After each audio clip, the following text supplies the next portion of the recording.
अब घरै पोखरा भएपछि त आउनु परिगयो नि कता यता घर बनाउनु तपाईँले तपाईँको घर छ नि त्यहीँनेरि पोखरामा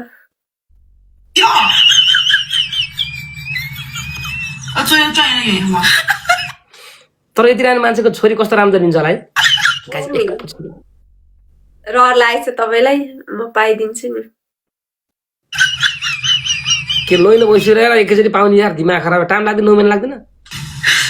लाग्छ नि 9 महिना त्यही त पाइदिन्छु भनेको त तपाईँलाई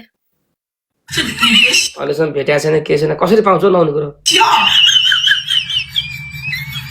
अब बिहे भइगयो सग्रात भइगयो अब पाउँछु है। अब 9 महिनामा कहिले हो स्वागत बिर्सिनुभयो के गाजा खानुहुन्छ क्या हो कि भुलले बिरामी छ कहिले कहिले स्वागत भयो नहुने कुरो यार अस्तिको दिन भएको होइन कति साह्रो बिर्सेको हौ एक्सक्युज मी मैले तपाईँलाई छोएको छैन यार नचै भयो सग्रात त्यसो भए मैले तपाईँलाई छोएको छैन यार साँच्चै यार बिहे भइसक्यो सग्रात भइसक्यो अझै होसमा हुनुहुँदैन कि गाँजा खाएको तालमा गर्नुभयो ए गाँजाको ताल गर्नु पर्यो के गर्ने बिहे भन्नुभएको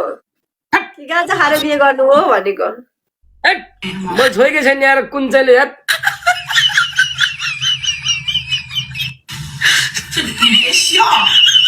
आज चिया बेच्नुभयो तपाईँले बेचेको तपाईँ पुरा 5 बजेसम्म पनि पुरा लाइभ बस्नु सुन्थेँ म त कतिखेर 5 बजेसम्म बसे अब अमित दाइले भन्नुभएको थियो 5 बजेसम्म पनि बस्नु चाहिँ हाम्रो चियावाली बहिनी भन्दै हुन्थ्यो हो 4 बजेसम्म बसेको थिएँ हिजो गेस्टमा साथी लिएको थियो कि त्यही भएर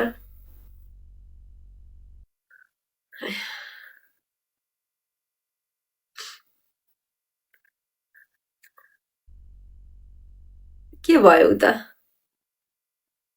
4:30 सम्म बसेको हो नि हिजो